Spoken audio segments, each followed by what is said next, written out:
चलते हैं कथा की तरफ। कल आपने सुना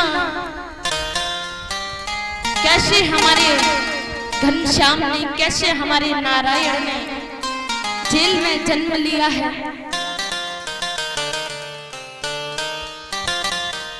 किस तरीके से कंस ने अपनी बहन को विदा किया। आकाशवाणी द्वारा पता चला कि उनका 8वां गर्भ कंस का काल बनेगा और मैया देवकी के गर्भ में 8वें गर्भ में श्री नारायण आए और जेल में अपने माता पिता को समझाया कि हमें गोकुल भेज दो तो ये इस जग की भलाई है। तो वसुदेव जी यमुना मैया को पार करते हुए गोकुल में लल्ला को ले आए तो देखा कि यशोदा मैया ने एक सुंदर सी बिटिया को जन्म दिया है। और ये सब भगवान की ही माया थी। योग माया ने मैया यशोदा के गर्भ से जन्म लिया था।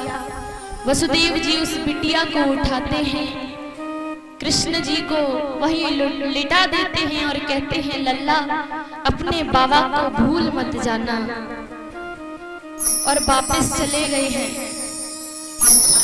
वहां पर जब कंस को पता चला कि देवकी का 8वां गर्भ इस संसार में आ चुका है और वो एक कन्या है, तो बड़े ही उत्साह से जेल में गया है और कन्या को गोद में लिया और कहा ये कन्या मेरा क्या बिगाड़ेगी।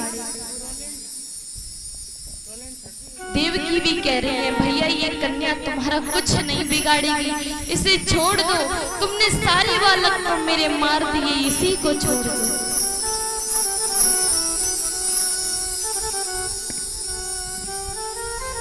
कंस ने कहा फिर भी काल तो काल होता है, वो चाहे लड़की हो या लड़का हो। वैसे ही उस बिटिया को जैसे ही जमीन पर पटकना चाहा है उसी समय वो कन्या आकाश मार्ग में विलीन हो गई, आकाशवान में चली गई और वहां से आवाज लगाई हे पापी कंस, जिसका तू इंतजार कर रहा था वो तो इस संसार में आ चुका है और उसे जहां पहुंचना चाहिए था वो वहां पहुंच भी चुका है, अर्थात तेरा काल इस संसार में आ चुका है।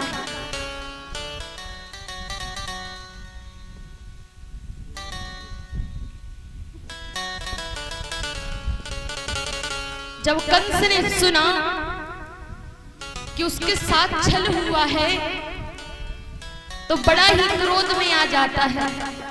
इधर मैया यशोदा के यहाँ कन्हैया लेटे हुए हैं, तो यशोदा मैया की ननद जी नंद बाबा की बहना सुनंदा को पता था कि यशोदा मैया का यही टाइम है, उनके गर्भ कभी भी हो सकता है। तो सुबह का टाइम था, सुनंदा ने कहा एक बार देख लेती हूँ हमारी भाभी कैसी है। जैसे ही देखो है सुनंदा की आंखें फटी की फटी रह गई और चिल्लाने लगी अरे है गयो है गयो है गयो। भाग करके सैनिक आए, अरे अरे सुनंदा बुआ क्या है गयो, मुंह पर हाथ रख लिया, बोले कुछ नहीं है गयो, कुछ नहीं है गयो। सुनंदा ने सोचा अगर मैं अपने भाई नंद को बताएंगे कि तुम्हारे लाला भयो है तो बड़ा ही प्रसन्न होगा और उसी प्रसन्नता में वो मुझे कुछ न कुछ तो अवश्य देगा। उसी समय सुनंदा बुआ भागती हुई नंद बाबा के पास पहुंची हैं। नंद बाबा गौशाला में बैठे हुए थे। वैसे ही बुआ चिल्लाने अरे भैया है गयो है गयो है गयो।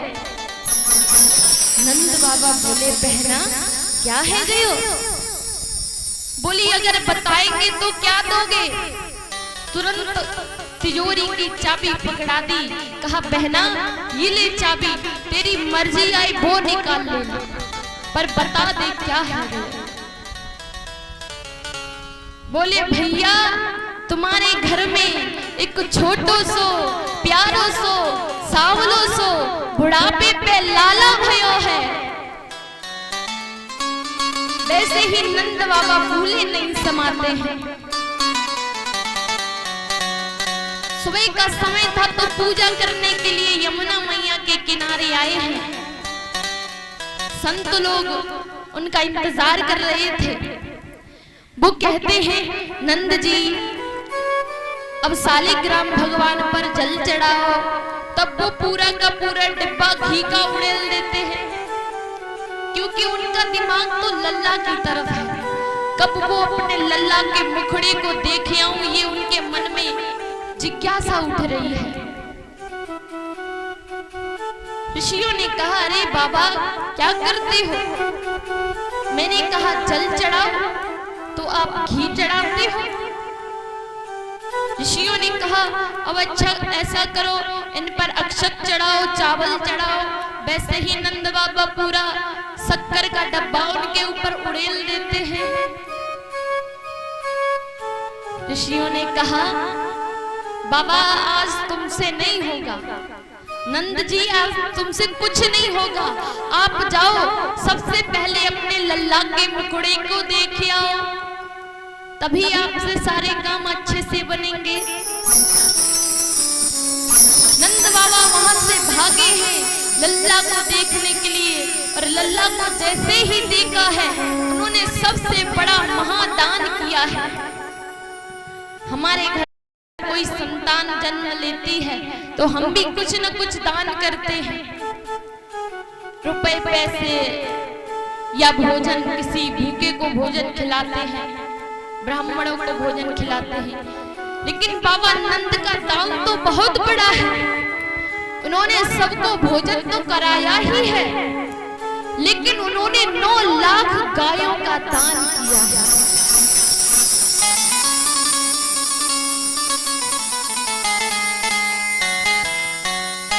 नंद बाबा के यहाँ बधाइयां बजी हैं। गोपियों ने बड़ा उत्सव मनाया है। अच्छा ये एक सवाल सबके मन में होगा कि नंद बाबा के यहाँ कन्हैया क्यों आए? वो कुछ माया कर सकते थे, उस जेल में भी तो पड़े रहते, वहां पे भी बड़े हो सकते थे, कुछ भी माया कर देते, कंस के नगरी में ही ठहर जाते। नंद बाबा के यहाँ क्यों आए? यशोदा मैया के यहाँ क्यों आए? इसके पीछे एक छोटी सी कहानी है, यशोदा मैया के पिछले जन्म की कहानी। पिछले जन्म में यशोदा मैया और नंद बाबा एक राजा रानी थे।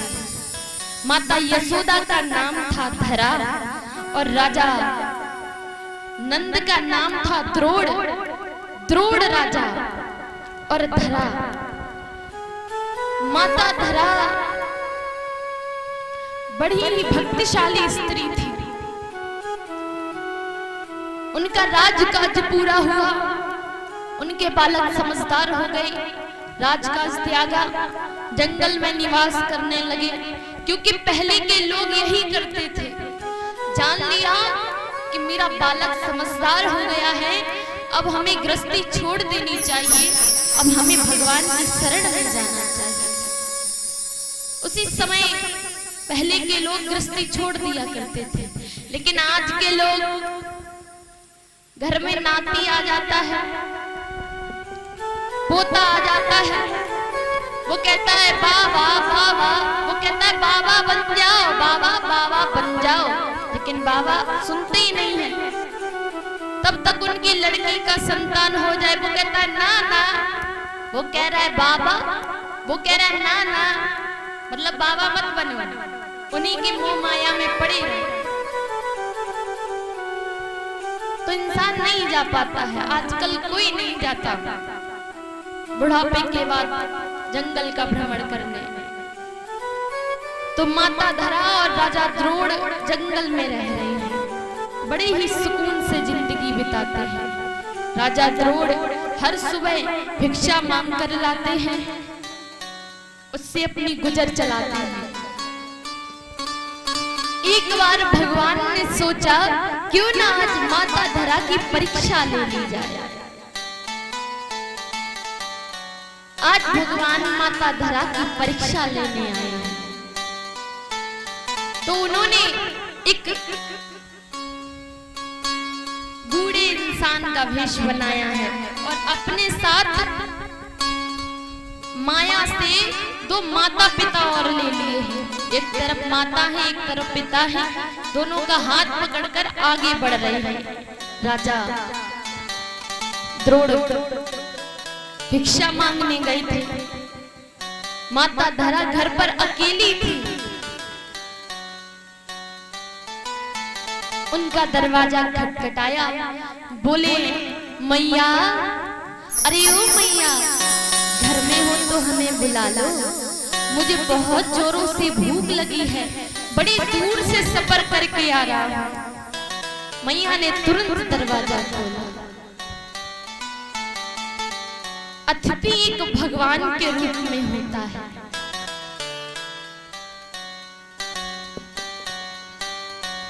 जैसे भगवान माता धरा के यहाँ अतिथि के रूप में आए हैं, ऐसे हमारे घर पर भी कोई भगवान रूप बदलकर हमारे घर पर भी अतिथि के रूप में आ सकते हैं। अतिथि हमारे लिए एक भगवान स्वरूप है।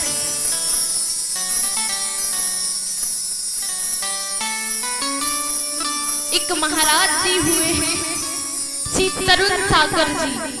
ये इनके कठोर वचनों से जाने जाते हैं। ये कहते हैं कि आपके घर में अगर कोई मेहमान आए तो अगर आप बैठे हुए हो तो खड़े होकर उनका स्वागत कीजिए, उन्हें स्थान दीजिए, उन्हें जल ग्रहण करने को दीजिए, भोजन का समय है तो भोजन पूछिए। एक भगवान की तरह उनके साथ पेश आइए। और इतना नहीं कर सकते तो मेहमान आया है तो खड़े हो जाइए, पानी का पूछ लीजिए, उसे बैठा दीजिए। और अगर आप पर इतना भी नहीं किया जा रहा है तो अगर मेहमान आया है तो खड़े ही हो जाइए। स्थान नहीं पूछ रहे, जल की नहीं पूछ रहे तो खड़े ही हो जाइए। अगर आप पर इतना भी ना बन पड़े, आपका सबसे बड़ा शत्रु हो और आपके घर आ गया मेहमान बनके, तो आप इतना तो जरूर कर दीजिए कि खड़े होके उसका मुस्कुरा के स्वागत अवश्य करें। श्री तरुण सागर जी कहते हैं अगर आप पर इतना भी नहीं किया जाए तो मरे मुंह लेकर खड़े हो जाना और किसी चुल्लू भर पानी में डूब मरना। क्यों? अगर आप पर किसी अतिथि का स्वागत नहीं किया जा रहा है तो क्यों जन्म लिया? भले वो आपका शत्रु है पर उसका स्वागत करो। मेहमान बन के आया है, पानी का पूछ लो, बिठा दो, उसके बाद दुश्मनी निभाओ। और अगर आप पर इतना भी नहीं किया जा रहा है तो चुल्लू भर पानी में डूब मरो। क्यों इंसान हो? तो माता धरा आज भगवान का स्वागत करती है। माता ने कहा, अहो भाग्य मेरे जो आप जैसे भगवान हमारे घर पर पधारे हैं। मैया को पता नहीं है ये साक्षात परमेश्वर है। अंदर बुलाया। भगवान ने कहा, मैया मुझे बहुत जोरों की भूख लगी है, आपकी कृपा हो जाए तो मुझे कुछ खिला दीजिए। मैया धरा ने कहा, अवश्य।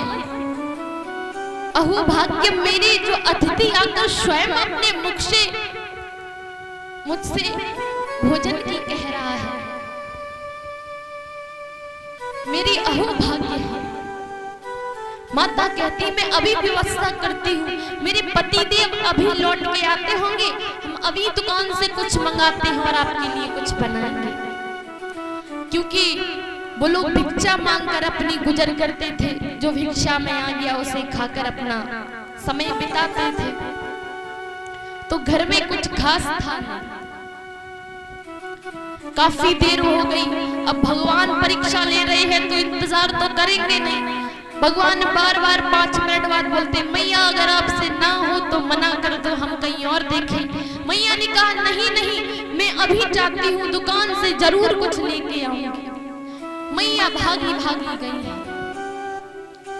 एक दुकान वाले के पास गई और कहा भैया थोड़ा सा आटा दे दो, थोड़ा गुड़ दे दो और थोड़ा सा घी दे दो।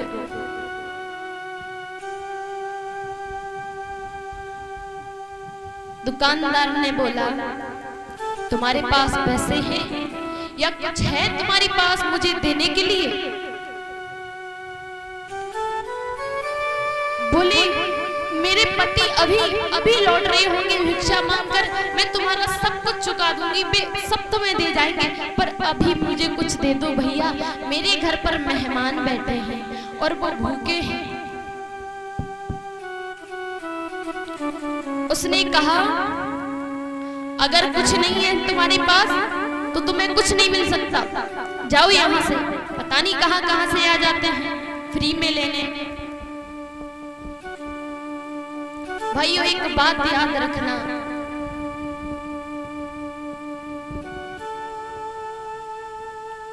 एक बात याद रखना कि बुरे वक्त में कोई काम नहीं आता, अपने घर परिवार वाले भी नहीं, वो भी धिक्कार देते हैं, नजरअंदाज कर देते हैं कि इन पर कोई समस्या है तो हमें इनकी मदद करनी चाहिए, नहीं करते हैं। इधर माता के शरीर की तरफ जब माता की सुंदरता उस दुकानदार ने देखी है तो मन में लालच आ गया और बोला हे देवी, आपकी सुंदरता के आगे मेरी पूरी दुकान हाजिर है, तुम मेरी दुकान में से कुछ भी ले जाओ।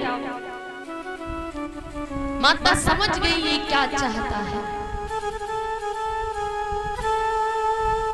माता समझ गई इसके मन में क्या चल रहा है। उसी समय माता ने कहा ठीक है, अब तू जल्दी से मुझे आटा घी शक्कर दे दे, जिससे मेरे अतिथियों को मैं कुछ खिला दूं। जैसे ही उसने आटा और घी दिया है, शक्कर दी है, वैसे ही उसकी दुकान पर एक चाकू रखा था। माता धरा ने उस चाकू को उठाया और अपने दोनों स्तनों को काटकर उसके मुंह पे मारा है और वो सामान लेकर भागती भागती हुई कहती गई है कि अगर इन दोनों मांस के लोथड़ों से तेरा मन भर जाए तो रख लेना, और मेरे अतिथि सत्कार के लिए बैठे हुए हैं, मैं उनका सत्कार नहीं कर पा रहा। मैया भाग कर गई है, पूरे शरीर में रक्त ही रक्त हो गया है। भोजन बनाया, भगवान के पास लाई। उसी समय भगवान ने कहा अरे मैया, तुम्हें क्या हुआ है, तुम्हारे शरीर पर इतना रक्त कैसे आया? माता ने पूरी स्थिति बताई। भगवान ने उसी समय उन्हें अपने चतुर्भुजी रूप के दर्शन कराए हैं और कहा है हे माता, अब चिंता ना करें, जब मैं कृष्ण जन्म लूंगा तब मैं आपका ही दूध पीऊंगा, आपका ही दुग्ध पान करूंगा। इसीलिए माता धरा कृष्ण अवतार के समय माता यशोदा बनकर आया और भगवान उनका ऋण चुकाने के लिए उनका दुग्ध पान करते हैं।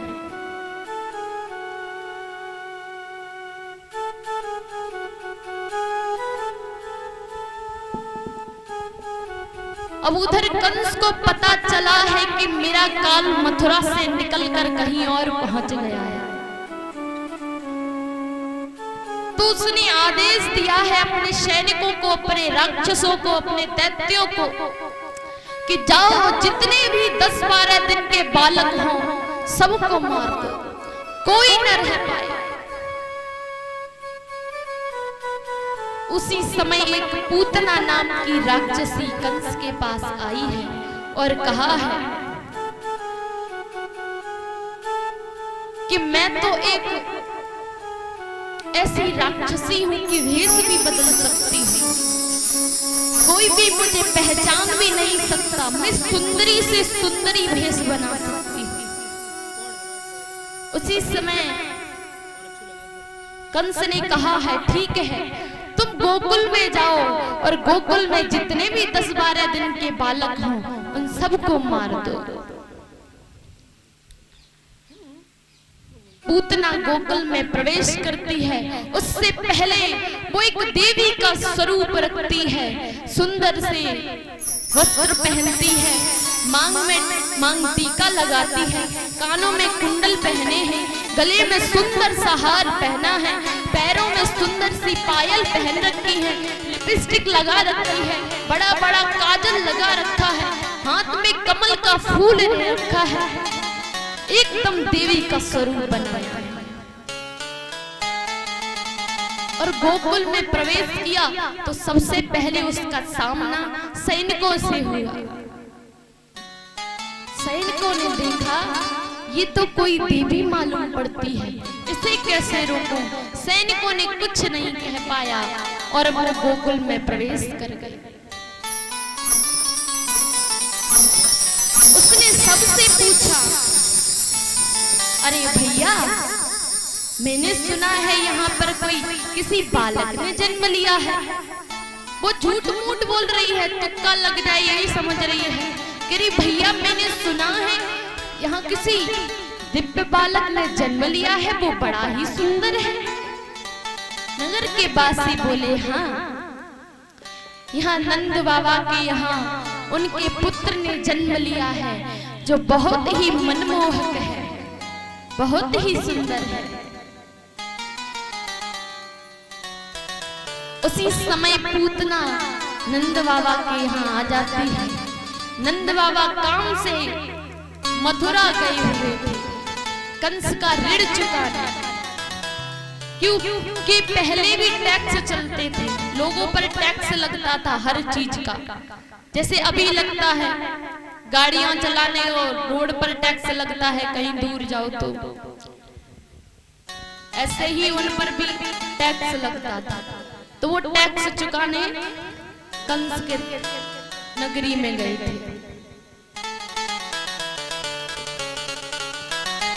इधर पूतना यशोदा मैया से मिली है और कहा, मैया, मैंने सुना है तुम्हारा बालक बड़ो ही नीको है, मैया मुझे भी तनिक उसको चेहरो दिखा दे।